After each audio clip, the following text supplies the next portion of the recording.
Voilà, Malachie chapitre 4, versets 5 à 6, et dans d'autres versions bibliques, c'est Malachie 3, versets 23 à 24.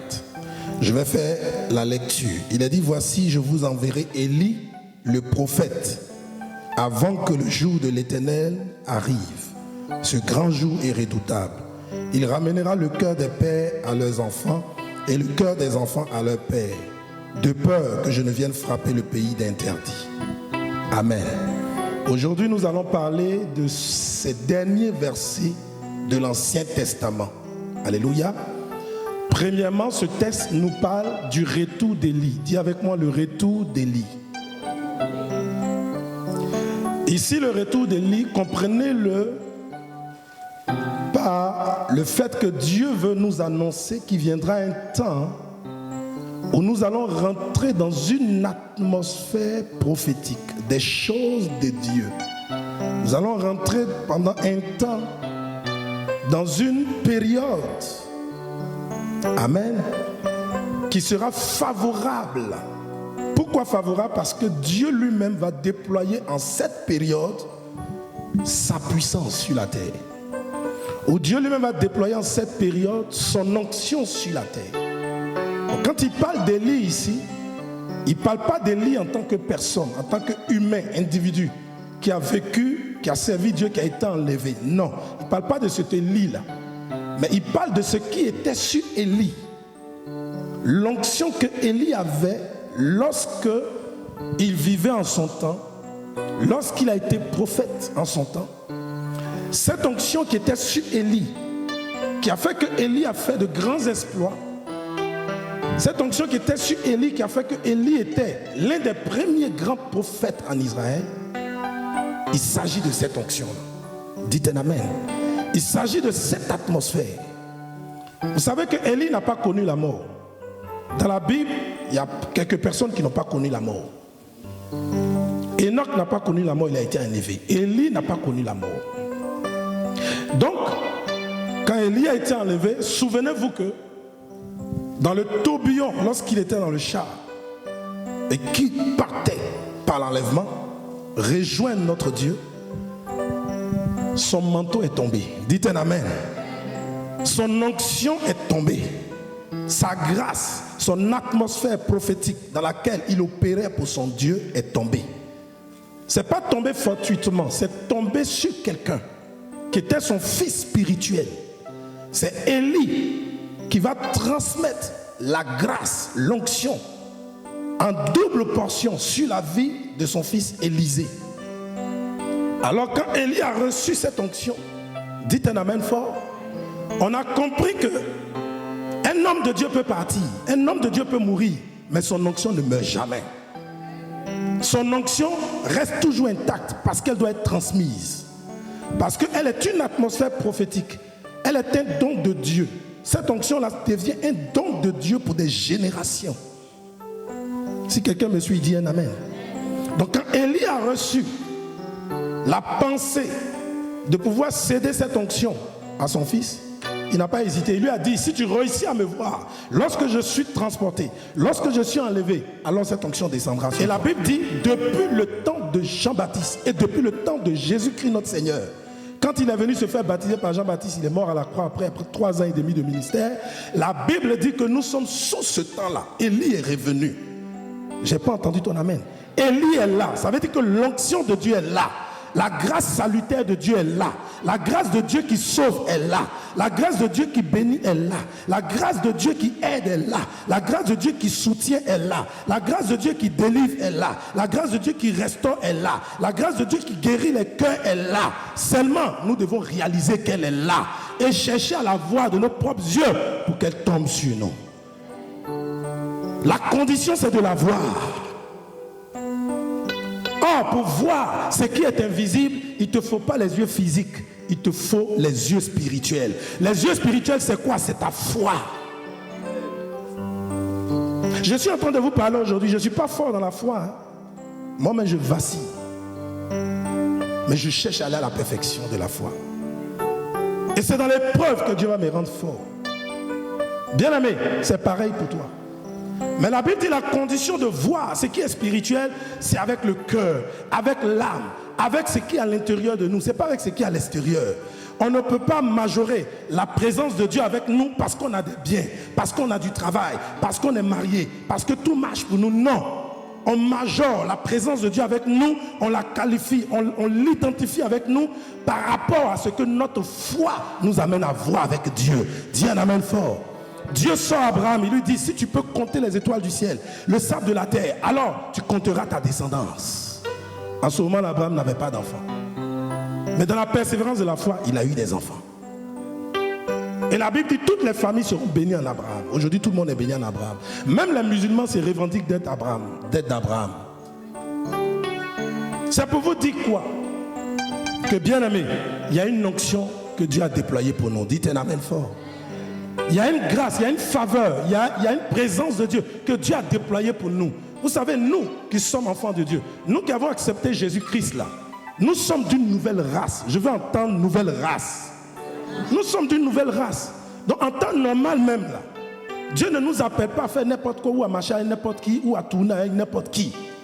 Parce que nous sommes d'une race nouvelle, d'une génération nouvelle issue de ce Jésus-Christ qui est le premier des fils de Dieu. Et nous sommes à la suite de Jésus parce que nous sommes fils et filles de Dieu. Il dit, je vous enverrai Élie avant le grand jour du Seigneur. Voilà la deuxième chose qu'on va voir. Le grand jour du Seigneur. Dis avec moi le grand jour du Seigneur. Le grand jour du Seigneur, c'est le jour où Dieu va rétablir toutes choses. Le grand jour du Seigneur, c'est le jour où Dieu va rétablir toutes choses pour ce monde. C'est le jour, par exemple, où Dieu va rétablir toutes choses dans ta vie. C'est le jour où Dieu va rétablir toutes choses dans ma vie, dans la vie de l'Église, que j'ai de la peine à pouvoir diriger. Donc toutes les fois où Dieu viendra faire des miracles, des moments de liberté dans ta vie, toutes les fois Dieu viendra te secourir, toutes les fois tu invoqueras le nom de l'Éternel, il te répondra. Dis-toi que c'est le grand jour de l'Éternel qui a commencé à se manifester dans ta vie. Ce sont des exemples de grands jours du Seigneur. Mais le plus grand jour de Dieu, c'est lorsque Jésus-Christ va revenir.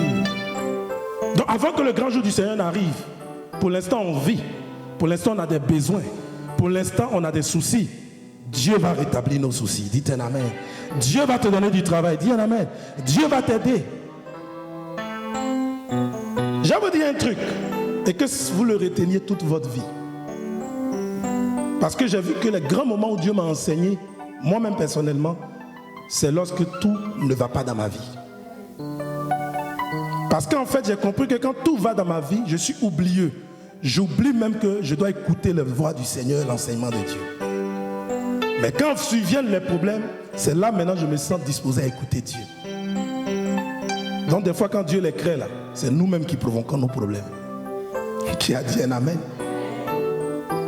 Dieu m'a enseigné que nous ne sommes pas venus sur la terre pour nos mariages. Nous ne sommes pas venus sur la terre pour nos besoins. Nous ne sommes pas venus sur la terre pour les entreprises qui nous tuent. Nous ne sommes pas venus pour nos besoins, pour les intérêts des nations. Nous ne sommes pas venus pour nos besoins, même ne fût-ce qu'avoir des enfants. Nous sommes venus pour toute autre chose. En fait, Dieu nous amène sur la terre pour avoir le ticket de notre salut pour aller au ciel. Oh, j'ai pas entendu ton amen. Parce que la Bible dit, nul parmi nous ne sait d'où il vient. Avant qu'on ne soit embryon dans le ventre de nos parents, on ne soit rejeté par les reins et les entrailles de nos mères. La Bible dit qu'on ne sait même pas d'où on vient, on n'a aucun souvenir de ça. Mais bizarrement, on vient sur terre. Et quand on sort de nos mamans, on pleure. Une manière de dire, on pleure, c'est qu'on est venu chercher quelque chose. Il y a une difficulté qui nous attend là. On aura deux voies à suivre. Soit la voie de la chair, ou soit la voie de l'Esprit de Dieu. Dites un amen. Si on suit la voie de l'Esprit de Dieu, en ce moment, on aura le visa pour le ciel. On aura le visa pour le royaume des cieux. On aura le visa pour le royaume de Dieu. Et la Bible dit, une fois que tu as ce visa-là, c'est le salut en Jésus. Protège ta foi, protège cela. Aucun homme, aucune femme, aucune situation, aucune structure, aucune nation, aucune adversité, aucun ennemi ne doit te briser et t'éloigner de ce salut que tu auras reçu.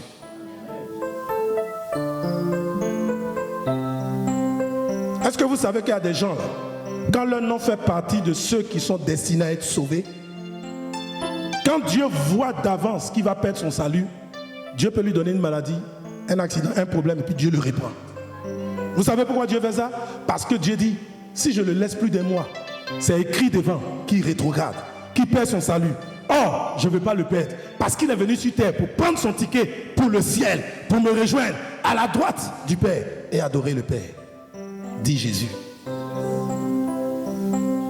Bien-aimé, ce soir, je veux t'interpeller.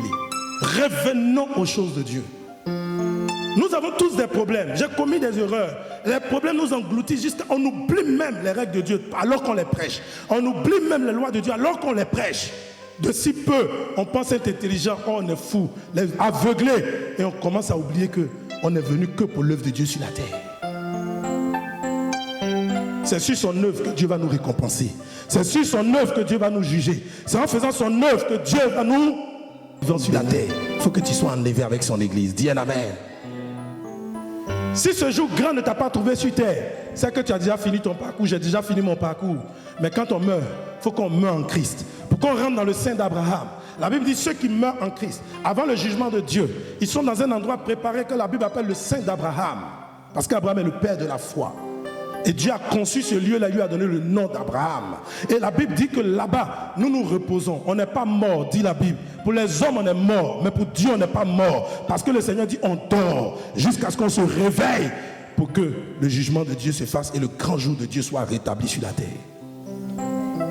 Aujourd'hui, les gens ont tout déformé. Les gens pensent que Dieu est dans les statuettes. Les gens pensent que Dieu, c'est une fable. Les gens pensent que Dieu, c'est du... Est-ce que vous me suivez un peu? Donc ce soir, Dieu nous dit, nous sommes dans un temps favorable pour qu'on se réconcilie avec lui. Je n'ai pas entendu ton amen. Te réconcilier avec Dieu est très important. Ça veut dire quoi? Ton défaut là, il faut commencer à le laisser. Même si tu es chrétien, tu dis je suis chrétien, je vous ai signifié dimanche dernier que nous ne sommes pas chrétiens, nous sommes disciples de Jésus-Christ.